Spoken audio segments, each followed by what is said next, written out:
프랜차이즈 역사상 최고 선수인 하킴 올라주원을 앞세워 90년대 최고의 전성기를 구가하고 있던 휴스턴 로켓츠는 98-99 시즌을 앞두고 결성된 슈퍼팀이 나이만 많은 올드 슈퍼팀으로 판명난 뒤 서서히 암흑기에 접어들고 있었습니다. 01-02 시즌을 앞두고 올라주원이 토론토로 이적하게 되면서 포스트 올라주원 시대를 맞이했지만 추락한 성적은 여전히 나아질 기미가 보이지 않았고, 그렇게 휴스턴 팬들은 드림 쉐이크로 리그를 지배했던 영광의 시절을 그리워하고 있었는데요.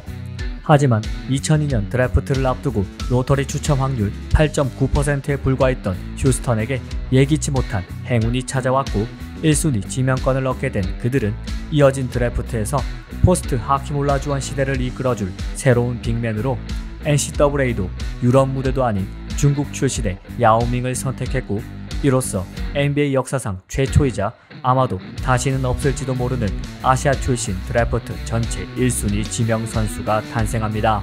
야오밍의 NBA 무대 입성은 중국을 포함한 아시아뿐만 아니라 현지 전문가들과 팬들 사이에서도 큰 화제를 모았는데,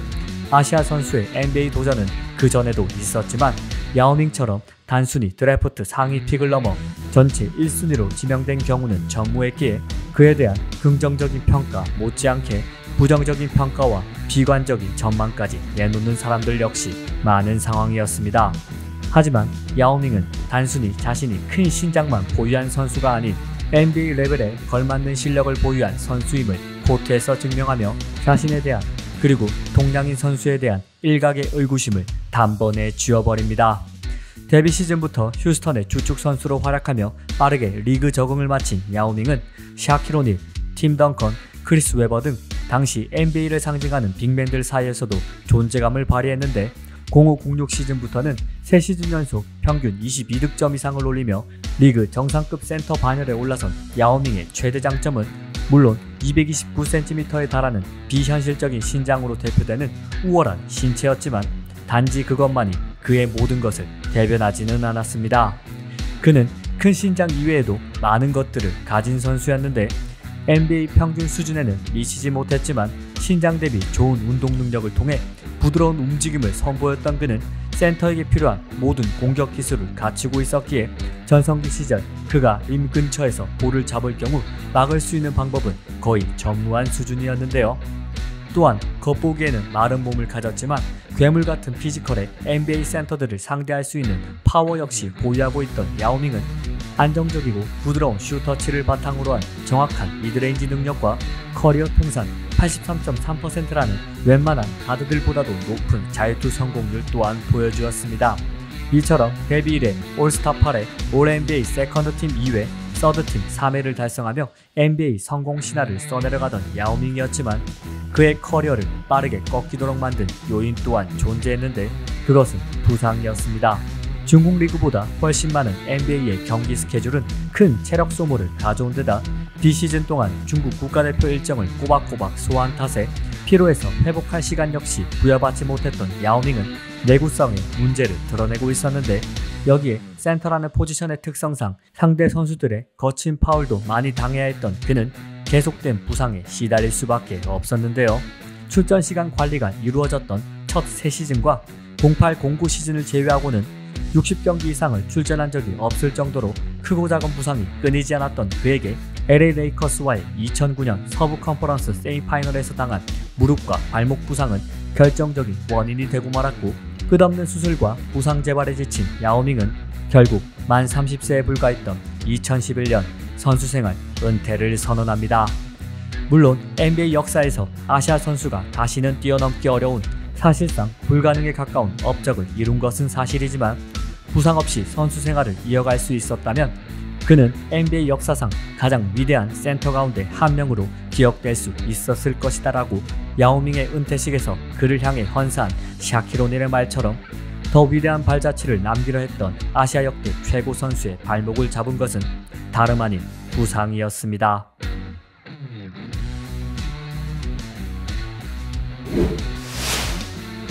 (1988년) 창단 이래 하위권을 전전할 수밖에 없었던 신생팀 샬럿 호네츠는 전체 1번 픽의 행운을 차지한 1991년 드래프트에서 프랜차이즈 역사를 바꿔줄 한 명의 선수를 지명하게 되는데, 그는 바로 네바다 대학 출신 빅맨 레리 존슨이었습니다. 언더사이즈 빅맨임에도 불구하고 탄탄한 웨이트와 뛰어난 신체 능력을 바탕으로 네바다 대학의 정규 시즌 무패 행진과 NCAA 파이널 우승을 이끌며 전미 최고 선수로 인정받았던 존슨은 대학 무대에서의 경기력을 더 높은 수준인 NBA에서도 그대로 이어갔고, 덕분에 그는 곧바로 샬럿의 핵심 선수이자 간판 스타로 올라섭니다. 데뷔 시즌부터 평균 19.2득점, 11리바운드를 기록하며 구단 역사상 최초로 신인왕까지 차지한 레리 존슨의 등장은 샬럿 프랜차이즈의 진정한 시작과도 같은 의미였고, 그는 2년차 시즌이었던 92-93 시즌 한층 스텝업된 기량으로 82경기 정경기에 선발 출장해 평균 22.1득점, 10.5리바운드를 기록하며 샬럿 호네츠 역사상 최초의 올스타 및 올 NBA 세컨드 팀에 이름을 올리는 영광까지 누리게 됩니다. 이처럼 데뷔 2년 만에 리그 정상급 빅맨으로 거듭난 레리 존슨의 눈부신 활약에 더해 1년 뒤 드래프트를 통해 합류한 알론조 모닝이 괴물같은 모습을 선보이며 호네츠는 구단 역사상 첫 위닝 시즌과 함께 창단 5년 만에 플레이오프 진출까지 이루어낼 수 있었고, 이 같은 성과에 고무된 샬럿은 레리 존슨과 무려 12년간 83일이라는 당시로는 충격적인 수준의 초대형 계약을 안겨주며 그에게 절대적인 지지를 보냅니다. 샤킬 오닐과 함께 리그에서 가장 강력한 피지컬을 가진 선수라는 찬사 속에 돈과 명예를 모두 거머쥐며 샬럿에서의 장밋빛 미래를 그려가던 레리 존슨. 하지만 세 번째 시즌을 준비하던 그에게 허리 디스크 부상이라는 예기치 못한 악재가 찾아왔고, 이는 폭발적인 운동 능력을 통한 플레이를 펼쳤던 레리 존슨에게 치명타로 다가옵니다. 떨어진 운동 능력으로 인해 점프력과 파워, 그리고 순발력이 크게 감소하자 그는 페인트 존에만 머무는 것이 아닌 미드레인지와 3점슛까지 던지는 등 자신의 플레이 스타일을 변화시키며 경쟁력을 유지하려고 하였지만, 골밑에서 멀어진 레리 존슨은 그저 평범한 선수에 불과했고, 결국 팀 내 주도권 싸움 끝에 알론조 모닝을 마이애미로 보내고 정확히 1년 만인 1996년 여름 본인 또한 뉴욕으로 트레이드되며 샬럿과의 인연을 마감합니다. 약속했던 12년 가운데 고작 2년만을 보내고 말이죠. 메디슨 스퀘어 가든에 입성한 뒤에도 꾸준히 주전으로 출전하며 평균 두 자릿수 득점을 올리는 활약을 펼쳤지만, 부상 전 역동적인 무브먼트로 골밑을 지배했던 레리 존슨의 모습은 더 이상 재현되지 못했고, 그는 자신의 NBA 커리어에서 항상 첫 손에 꼽히는 1999년 인디애나와의 동부 컨퍼런스 파이널 3차전 경기 종료 5초를 남기고 터뜨린 극적인 동점 3점슛과 엔드원 플레이를 통해 뉴욕의 8번 시드 기적을 완성시킨 것을 마지막으로 이전에 강렬했던 존재감을 전혀 보여주지 못한 채 2001년 만 32세의 나이로 선수생활 은퇴를 선언합니다. 2006년 여름 포틀랜드 트레일 블레이저스는 프랜차이즈 최악의 시기를 보내고 있었습니다. 90년대 서부의 강으로 불렸던 그들의 성적은 끝없는 추락을 거듭하고 있었고, 라시드 월러스, 본지 웰스, 잭 랜돌프, 루벤 피터슨 등 포틀랜드 선수들은 스포츠면보다 사회면에서 더 자주 모습을 드러내면서 포틀랜드는 NBA 팬들로부터 제일 블레이저스라는 불명예스러운 별명까지 듣게 됩니다. 여기에 설상가상으로 로즈가든 아레나가 파산 직전 상태에까지 이르면서 성적과 구단 이미지, 재정 모두 나락으로 떨어져버린 포틀랜드는 반전이 절실한 상황이었는데, 이를 누구보다 잘 알고 있던 케빈 프리차드 당시 포틀랜드 단장은 2006년 드래프트를 통해 전환점의 계기를 마련하고자 했는데요. 팀의 미래를 책임질 선수로 시카고 불스와의 드래프트 데이 트레이드를 통해 텍사스 대학 출신 빅맨 라마커스 알드리지를 데려온 프리차드는 사실 한 명의 선수를 더 주목하고 있었는데, 그는 워싱턴 대학 출신 가드 브랜든 로이였습니다.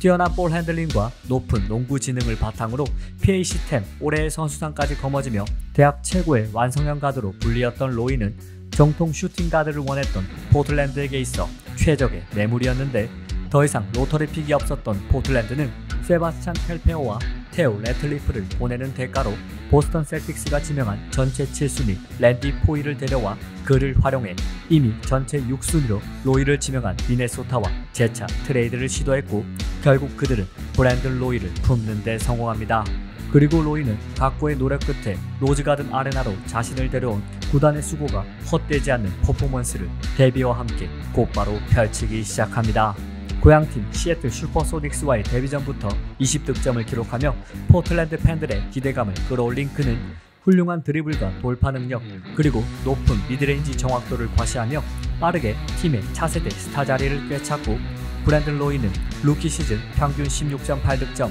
4.4리바운드, 4어시스트를 달성하며 시즌 종료 열린 신인왕 투표 결과 128표 가운데 무려 127표를 얻으며 신인왕을 수상합니다. 두 번째 시즌이었던 07-08 시즌, 로이는 공수 양면에서 한 단계 더 발전된 기량을 선보이며 데뷔 2년 만에 올스타에 선정되었고, 3년차였던 08-09 시즌에는 피닉스 선즈와의 경기에서 자신의 커리어 하이 52득점 경기를 만들어내는 등 시즌 평균 22.4득점, 4.7리바운드, 5.1어시스트의 기록으로 생애 첫 올 NBA 세컨드 팀에 선정되기에 이릅니다.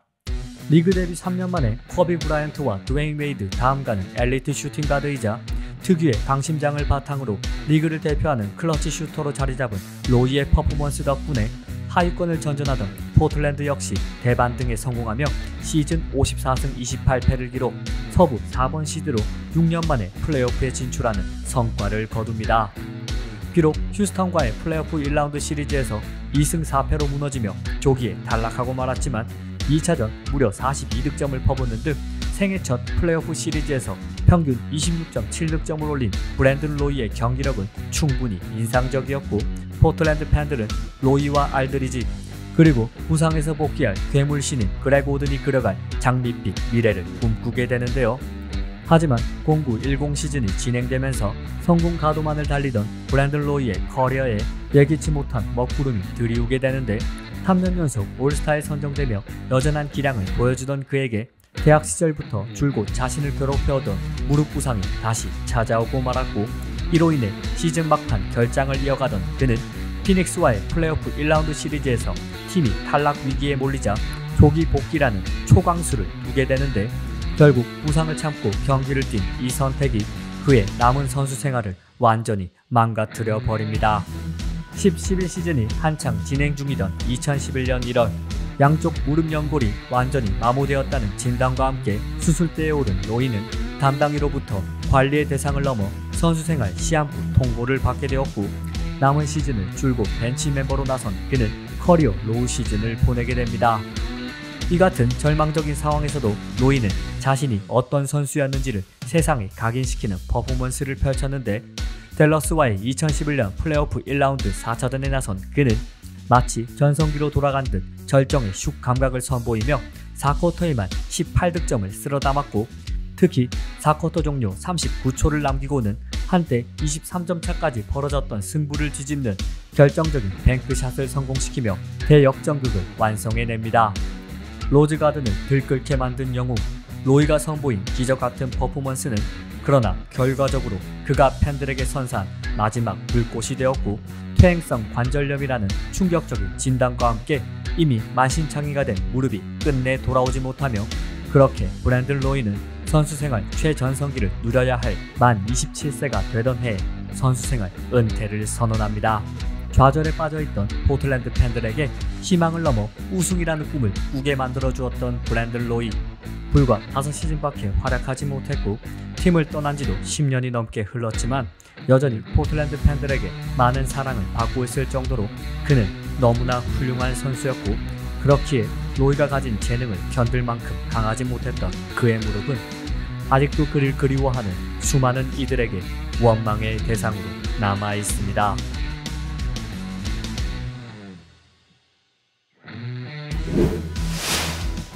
(1993년 4월 5일) 미시건 대학과 노스캐롤라이나 대학의 NCAA 토너먼트 파이널, 경기 종료 11초를 남겨두고 73-71 2점 뒤진 가운데 마지막 공격 기회를 잡은 미시건 대학의 등번호 4번 저지를 입은 선수는 자신에게 더블팀이 붙자 황급히 타임아웃을 요청합니다.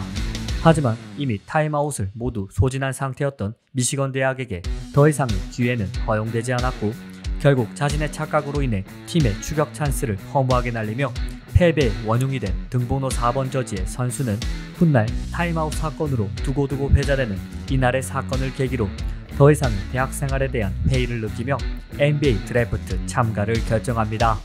90년대와 2000년대 리그를 주름잡았던 파워포워드 크리스 웨버의 NBA 커리어가 시작된 순간이었습니다. 1993년 드래프트 전체 1순위로 올랜도 매직에 지명된 후 곧바로 앤서니 하더웨이와의 트레이드를 통해 골든스테이트 워리어스의 유니폼을 입게 된 웨버는 루키 시즌 평균 17.5득점, 9.1리바운드, 3.6 어시스트의 기록으로 신인왕에 등극하며 대학 시절 전미 최고 빅맨이라는 평가가 허언이 아님을 입증했지만 아이러니하게도 자신을 그토록 원했던 돈 넬슨 감독과의 불화로 인해 단 한 시즌 만에 그는 워싱턴 블리츠로 떠나게 되는데요. 그러나 워싱턴을 거쳐 1998년 이적한 세크라멘토 킹스에서 그는 바야흐로 기량을 만개시키며 단순한 팀의 에이스를 넘어 리그를 대표하는 빅맨으로 올라섭니다. 특유의 다재다능함을 무기로 빅맨으로서의 플레이뿐만 아니라 208cm의 신장임에도 뛰어난 패싱 능력과 미드레인지 능력까지 선보였던 웨버는 현대농구 빅맨들의 플레이를 2000년대 초반에 선보인 시대를 앞서간 빅맨이었고 이적 이후 5년 연속 올 NBA 팀 선정 및 4년 연속 올스타에 선정되며 선수생활 최전성기를 맞이한 그의 활약에 힘입어 세크라멘토 킹스 역시 프랜차이즈 최고의 황금기를 보내며 서부 최강팀 가운데 하나로 올라섭니다.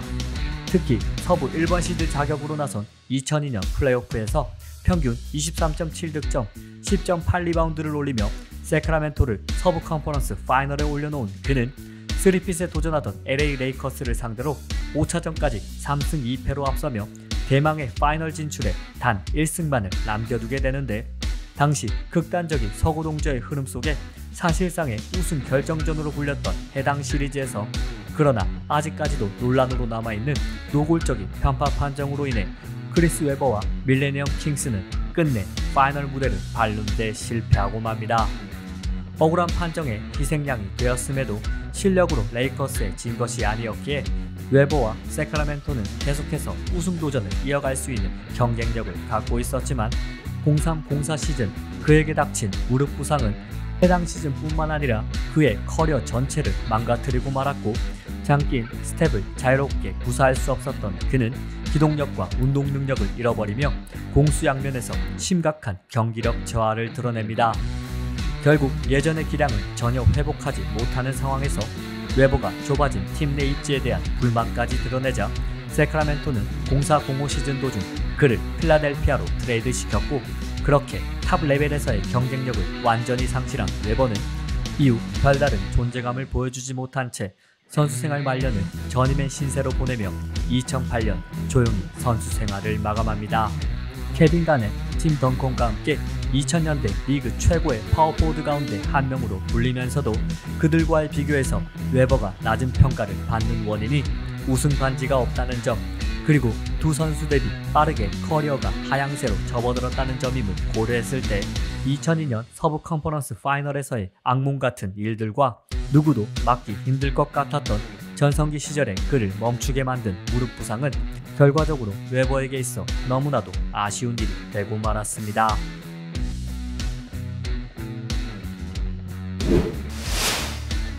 (2012년 4월 28일) 플레이오프 1라운드 시카고 불스와 필라델피아 세븐티식서스의 시리즈 1차전 슈퍼팀을 앞세운 마이애미를 제치고 동부 컨퍼런스 1위를 차지한 시카고는 지난해 아쉽게 실패했던 파이널 진출을 넘어 내심 우승까지 기대하며 경기 준비를 마쳤고 그 중심에는 NBA 역대 최연소 MVP 데릭 로즈가 있었습니다.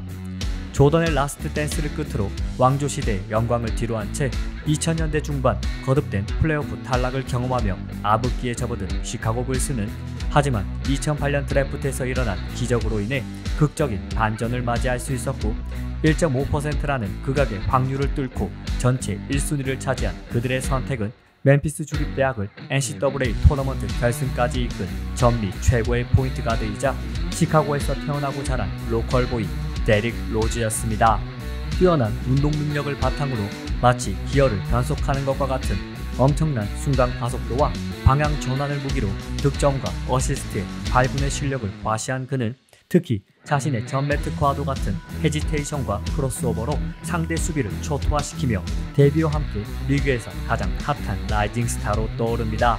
루키 시즌 신인왕 등급, 두 번째 시즌 올스타 선정에 이어 3년차 시즌이었던 10-11 시즌에는 높아진 외곽슛 능력과 업그레이드된 공격력으로 절정의 기량을 과시, 시즌 평균 25득점, 7.7 어시스트를 기록하며 만 22세의 나이에 역대 최연소 시즌 MVP까지 등극합니다. Too big, too strong, too fast, too good. 당시 로즈를 향한 헌사처럼 리그 전체에 충격을 안겨준 그의 센세이셔널한 활약과 더불어 조아킴 노와 카를로스 푸조가 뒤를 받쳐주며 시카고는 동부의 새로운 강호로 떠올랐고, 여기에 탐 티보드 감독의 뛰어난 수비 전술까지 빛을 발하며 그들은 10-11 시즌과 11-12 시즌 2년 연속 동부 최강의 자리를 차지하는데요. 2011년 컨퍼런스 파이널 패배의 아픔을 되갚기 위한 시카고 불스의 여정은 로즈를 비롯한 주전 선수들의 잦은 부상으로 인해 시즌 동안 고비를 맞기도 했지만, 말미에는 대부분의 선수들이 컨디션을 회복했고, 그렇게 플레이오프에 대한 그들의 기대감은 높아져만 갔습니다.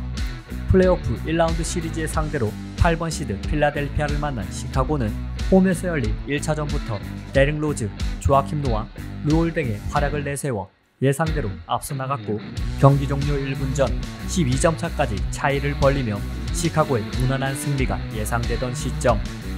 그러나 시리즈 판도뿐만 아니라 시카고 불스 구단 전체의 운명, 그리고 로즈의 선수 생활까지 송두리째 바꿔놓은 일이 벌어지고 마는데, 드리블 돌파를 하던 로즈는 점프 후 착지하는 과정에서 무릎 통증을 호소하며 쓰러지고 말았고, 끝내 일어서지 못한 채 코트를 떠난 그는 정밀 검사 결과 왼쪽 전방 십자인대 파열 진단을 받게 되면서 시즌 아웃되는 일이 벌어집니다. 당시 로즈를 후원하고 있던 아디다스 광고처럼 로즈의 공백은 시카고 도시 전체가 멈춰버리는 것과 같은 일이었고, 이후 조아킴 노아까지 3차전 발목이 꺾이는 부상을 당하며 1, 2옵션을 모두 잃은 시카고는 결국 필라델피아에 시리즈를 내주며 8번 시드 기적의 희생양이 되고 마는데요. 하지만 비극은 어쩌면 지금부터 시작이었습니다. 12-13 시즌을 통째로 날려버린 로즈는 13-14 시즌 시범 경기를 통해 복귀를 날렸지만, 단 10경기만을 소화한 뒤 이번에는 오른쪽 무릎 내측 반월판 연골파열 부상으로 수술대에 오르게 되었고, 다음 시즌에도 햄스트링 부상에 이어 오른쪽 무릎 내측 반월판 연골 부상이 재발하며 또다시 이탈하고 맙니다. 15-16 시즌을 앞두고는 아나골절 부상까지 당한 데릭 로즈는 이미 여러 번의 부상과 수술로 인해 과거에 보여줬던 역동적인 움직임과 화려한 무브를 잃어버린 상태였기에 복귀 후에도 별다른 활약을 펼치지 못했고, 결국 시즌 종료 후 뉴욕 닉스로 트레이드되며 짧지만 강렬했던 시카고에서의 커리어를 마무리합니다. 뜻하지 않은 부상으로 인해 젊은 나이에 은퇴를 할 수밖에 없었던 다른 선수들과 달리 로즈는 시카고 불스를 떠난 이후로도 8시즌이나 더 활약하며 30대 중반까지 선수 생활을 이어갔고, 그 가운데 미네소타 팀버울브스 소속이던 2018년 11월 자신의 한 경기 커리어 하이인 50득점 경기를 만들어내며 지켜보던 많은 이들에게 깊은 감동을 선사하기도 했지만, 로즈가 불스의 붉은 유니폼을 입고 펼쳤던 퍼포먼스가 너무나도 훌륭했기에 전임의 신세로 전락한 그의 모습은 안타까움만을 전해줄 뿐이었는데요. 세상의 모든 일, 특히 스포츠 분야에서 만약이라는 가정은 무의미하다는 것을 잘 알고 있지만, 데릭 로즈의 운명도 시카고 불스의 역사도 리그의 판도도 분명 달라졌을 것입니다. 2012년 4월 28일 그날을 달력에서 찢어버릴 수만 있다면 말이죠.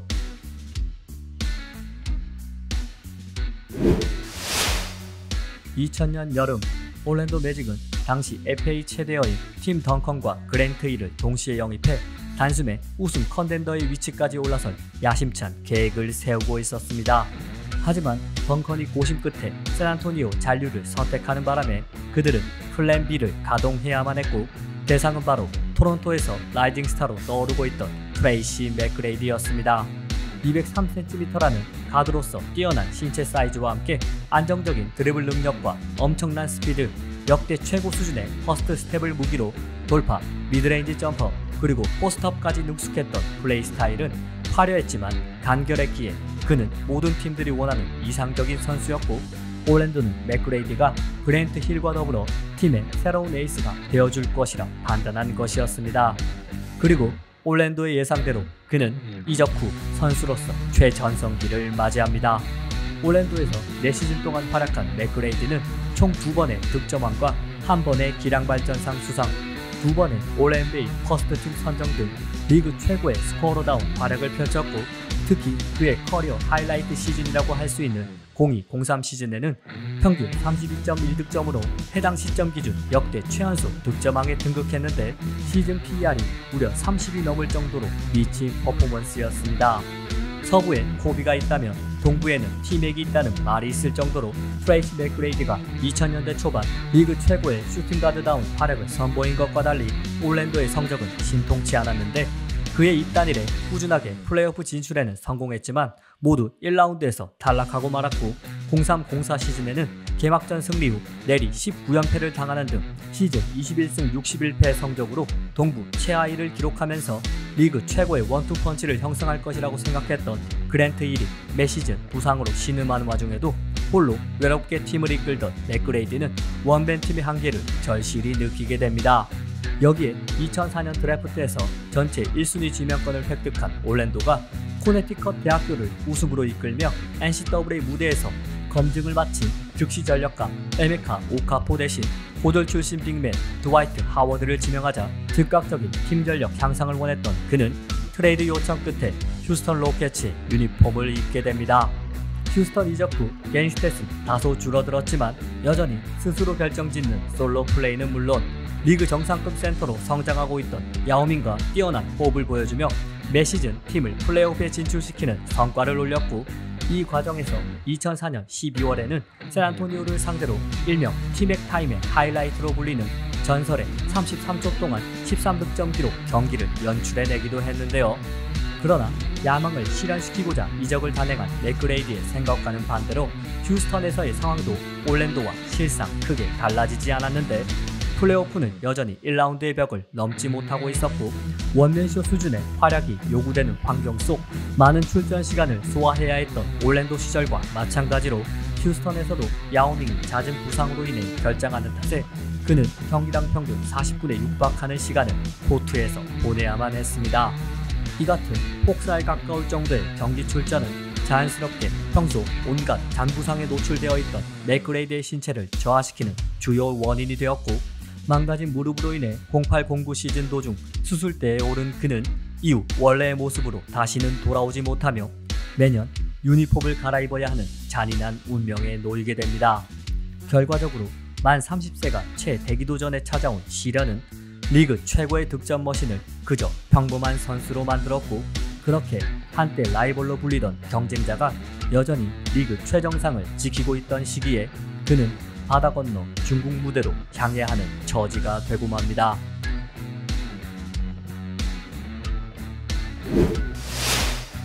(1974년) 프레드 로젠필드와 샘 바티스톤 등으로 구성된 9명의 사업가에 의해 새로운 역사를 시작한 뉴올리언스 재즈. 루이지애나주를 대표하는 명장 스카티 로버트슨과 레이커스의 전설 엘진 베일러를 각각 초대 감독과 코치로 선임하며 의욕적으로 첫 발을 내디딘 그들은 성공적인 리그 안착을 위해서는 팀을 대표할 만한 스타 플레이어가 절실히 필요하다고 판단했고, 그 적임자로 피트 마라비치를 선택합니다.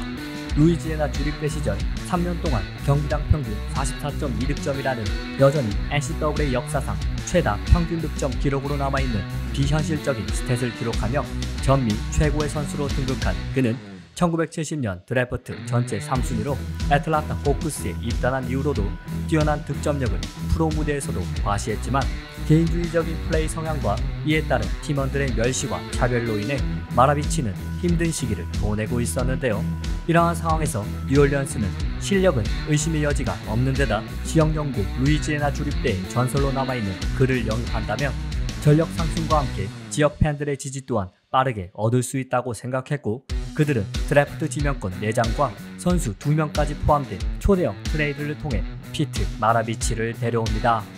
그리고 마라비치는 뉴올리언스 재즈를 대표하는 선수가 되어주기를 원하는 구단의 요구에 완벽하게 응답합니다. 자신의 대명사가 되어버린 피스톨로 대표되는 당시로는 충격적인 수준의 뛰어난 볼 핸들링과 패스 스킬을 선보이며 현 시대 선수들이 보여주는 기술을 1970년대에 구현해냈던 그는 말 그대로 시대를 앞서간 선수였는데, 이처럼 화려한 플레이를 펼치면서도 높은 정확도와 넓은 레인지를 자랑하는 슈팅 능력을 통해 리그 최고의 득점력 또한 선보였습니다. 또한 개인 스탯에만 전념하던 애틀란타 시절과 달리 리바운드와 수비에도 적극적으로 참여하는 등 팀과 융화되는 모습을 보인 마라비치는 팀의 간판 스타를 넘어 어느새 리더로 거듭나 있었고, 그의 독보적인 활약 덕분에 뉴올리언스는 빠르게 신생팀의 숙명인 리그 최하위에서 벗어날 수 있었습니다. 76-77 시즌 평균 31.1득점의 기록으로 득점왕 타이틀을 차지하는 등 커리어 동안 올스타 5회, 올 NBA 퍼스트팀 2회, 세컨드팀 2회에 선정되며 처참한 팀 성적 속에서도 홀로 눈부신 퍼포먼스를 펼치던 그는 1977년 2월 뉴욕 닉스와의 경기에서는 아직까지도 재즈 프랜차이즈 역사상 한 경기 최다 득점 기록으로 남아있는 68득점을 올리는 등 3점슛 제도가 없던 시절이었음에도 평균 20득점 후반대의 놀라운 득점력을 보여주었습니다. 이처럼 마라비치를 리그 최고의 스타로 만들어준 화려한 플레이 스타일은 하지만 아이러니하게도 그의 커리어를 단축시키는 주요 요인이 되었고, 몸의 부하가 누적되던 상황에서 77-78 시즌 버팔로 브레이브스와의 경기에서 당한 무릎 부상은 치명타가 되고 맙니다. 계속된 부상 후유증으로 인해 출전 시간과 기량 모두 빠르게 내리막길에 접어든 마라비치는 팀이 유타로 연고지를 옮긴 첫 해였던 79-80 시즌 도중 방출되며 재즈와의 인연을 끝맺게 되었고, 이후 보스턴 셀틱스의 부름을 받아 마지막 불꽃을 태웠지만 시대를 잘못 만난 천재는 해당 시즌을 끝으로 10년 동안의 짧은 NBA 커리어를 마감합니다. 그의 나이 만 32세의 말이죠.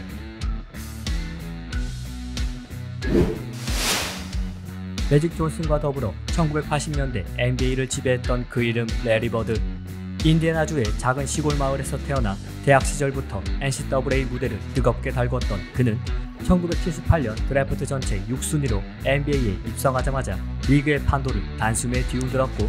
데뷔 시즌부터 신인왕을 차지하며 화려하게 커리어를 열어젖힌 버드는 곧바로 슈퍼스타의 반열에 올라섰습니다.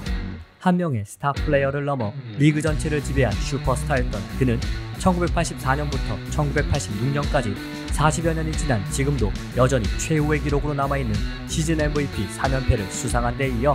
보스턴 셀틱스의 절대적인 에이스로 군림하며 3번의 파이널 트로피를 안겨준 버드는 그 과정에서 역대 최고의 파이널 시리즈로 평가받는 1984년 파이널 4와 2번의 파이널 MVP까지 차지하며 말 그대로 1980년대 NBA를 버드 천하로 만들어버립니다. 그러나 버드를 위대하게 만든 것은 단순히 수상 경력만은 아니었는데, 폭발적인 운동 능력이나 화려한 덩크로 관중을 사로잡는 스타일은 아니었지만 탁월한 슈팅 감각과 높은 농구 지능, 그리고 팀을 승리로 이끄는 냉정한 결단력을 갖춘 선수였던 그의 손끝에서 나오는 정확한 슈팅은 상대의 수비를 무력화시켰고, 특히 미드레인지 점퍼와 3점슛은 경기의 흐름을 순식간에 바꿀 만한 강력한 무기였습니다. 또한 포워드임에도 불구하고 놀라운 패싱 능력을 보유했던 만큼 그는 코트를 넓게 보는 시야와 상황을 예측하는 판단력으로 동료들을 살려내는 플레이를 자주 선보였고, 이처럼 단순히 득점만 하는 선수가 아니라 팀 전체를 연결하는 리더 역할을 훌륭히 수행한 버드 덕분에 보스턴 셀틱스는 그 시절 리그와 동부를 평정할 수 있었습니다. 하지만 버드를 설명할 때 절대 빼놓을 수 없는 것이 있다면 단연 매직 존슨과의 세기의 라이벌리, 아직까지도 역대 NCAA 파이널 최고 시청률로 남아있는 1979년 파이널로부터 시작된 둘의 라이벌 관계는 프로 무대에서도 계속되었고, 이후 1980년대 NBA는 동부의 버드와 서부의 매직이 서로 양분하는 시대로 접어듭니다. 리그 최고 명문 보스턴 셀틱스와 LA 레이커스의 숙명의 대결은 곧 버드와 매직의 대결이었고, 팬들을 열광하게 만들기에 충분한 서사와 실력 모두 겸비했던 두 슈퍼스타의 라이벌 관계는 침체기에 빠져있던 NBA를 북미 최고 인기 스포츠 가운데 하나로 올려놓습니다. 하지만 찬란한 영광 뒤에는 늘 고통이 뒤따르는 법. 선수 생활 내내 만성적인 허리 부상에 시달렸던 버드의 몸 상태는 보스턴의 5년 연속 파이널 진출이 무산된 1988년을 기점으로 급속도로 나빠지고 있었는데, 그 정도가 심해져 버드는 경기를 앞두고는 라커룸 바닥에 누워 몸을 풀어야 했으며 벤치에 앉아있을 때조차 등을 제대로 펴지 못할 만큼 심각했습니다. 갈수록 악화되는 허리 통증에도 불구하고 정상급 기량을 유지하며 클래스를 입증하던 버드였지만 아이러니하게도 평생의 라이벌 매직 존슨이 HIV 감염 사실을 밝히며 잠정 은퇴를 선언한 1991년 등 디스크 수술을 받은 그 역시 자신의 선수 생활의 끝이 다가오고 있음을 느끼게 되는데요. 부상으로 인해 몸이 한계에 다다랐음에도 1992년 바르셀로나 올림픽 드림팀의 주장으로 출전해 모든 팬들이 바랐던 꿈을 실현시켜 주기도 했던 버드는 미국에게 올림픽 금메달이라는 마지막 선물을 남긴 뒤 위대했던 13년간의 NBA 커리어를 마무리합니다. 시즌 MVP 3연패, 3번의 우승과 2번의 파이널 MVP, 그리고 매직 존슨과 함께 80년대 NBA 산업 전체를 이끌어간 슈퍼스타라는 단순히 수치로 나타낼 수 없는 무형의 가치까지 그가 세운 수많은 기록과 남긴 영향력은 더 이상의 설명이 필요 없을 정도로 위대하지만 더 많은 유산을 남길 수 있었던 버드였기에 NBA 역사상 가장 위대한 백인 선수를 멈추게 만든 부상이 더욱더 안타깝게 다가옵니다.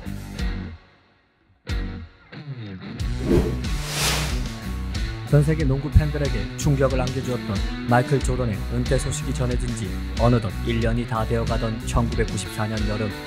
골대가 아닌 1루를 향해 전력 질주하는 조던의 모습은 서서히 익숙해지고 있었지만 여전히 리그 최고 스타를 대신할 만한 인물을 찾지 못한 NBA의 고민이 나날이 깊어만 가고 있었습니다. 하지만 이 같은 사무국의 걱정을 단숨에 지워낼 한 명의 인물이 1994년 드래프트를 통해 등장했고 전체 3순위로 디트로이트 피스톤스의 선택을 받은 그의 이름은 그랜트 힐이었습니다.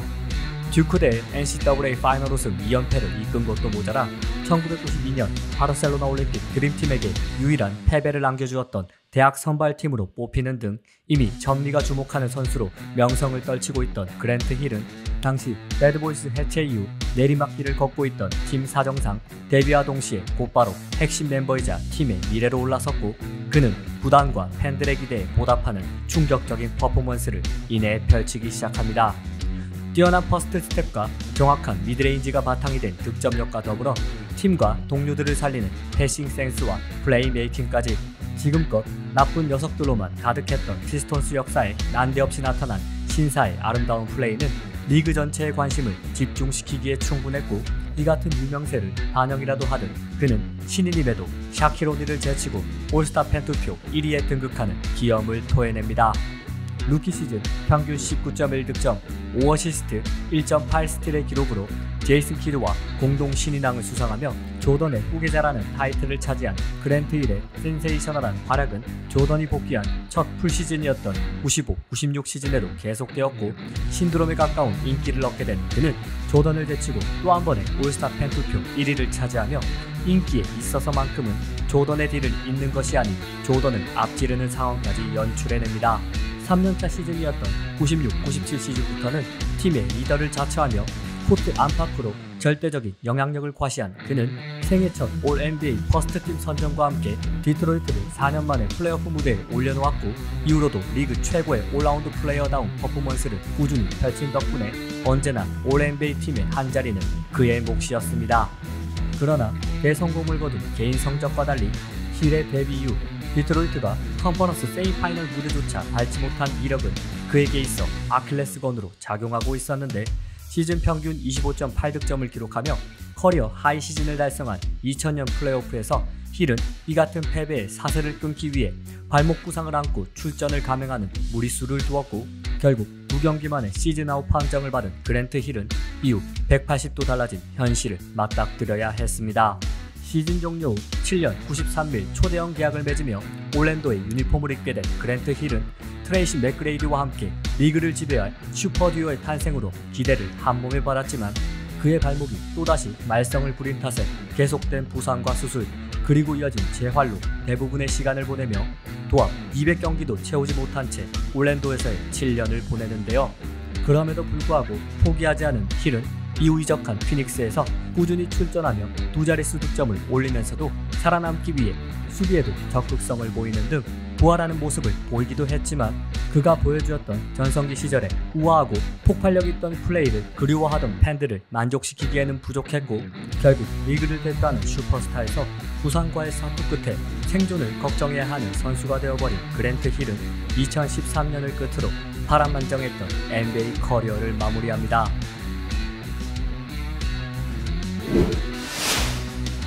1992년 NCAA 토너먼트에서 강우 조지아 공대를 꺾는 파란을 연출하며 멤피스 주립대학을 8강까지 진출시킨 공로를 인정받아 전설의 드림팀 일기의 연습 상대인 USA 바스켓볼 디벨롭멘탈 팀까지 선발되는 영광을 누린 앰퍼니 하더웨이, 속칭 페니 하더웨이는 3학년 시즌을 평균 22.8득점, 8.3 리바운드, 6.4 어시스트의 기록으로 마친 뒤 더 이상 대학 무대에 있음이 무의미하다고 판단하며 1993년 드래프트에 참가하였고 전체 3순위로 골든스테이트 워리어스의 지명을 받은 그는 곧바로 트레이드를 통해 올랜도 매직의 유니폼을 입으며 프로 커리어를 시작합니다.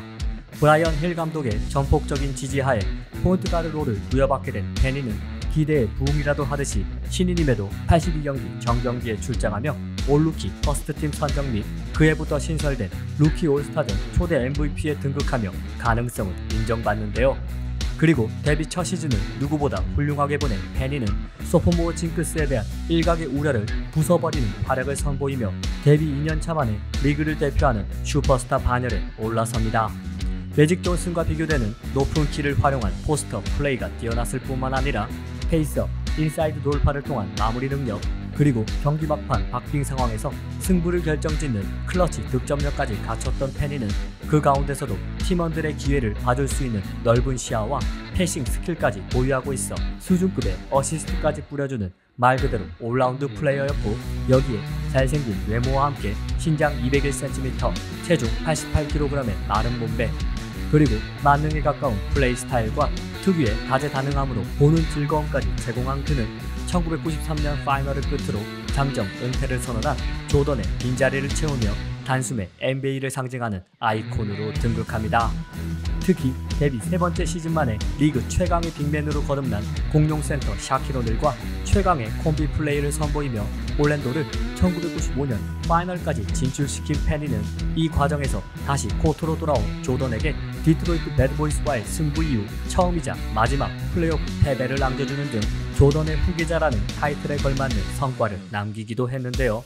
데뷔 4시즌 만에 올 NBA 퍼스트팀 2회, 서드팀 1회, 그리고 1996년 애틀란타 올림픽 드림팀 3기의 멤버로 참가해 금메달까지 거머쥐는 등 실력과 스타성에 있어 타의 추종을 불허할 정도로 임팩트를 남기고 있던 그에게 하지만 예상하지 못한 변수가 발생했고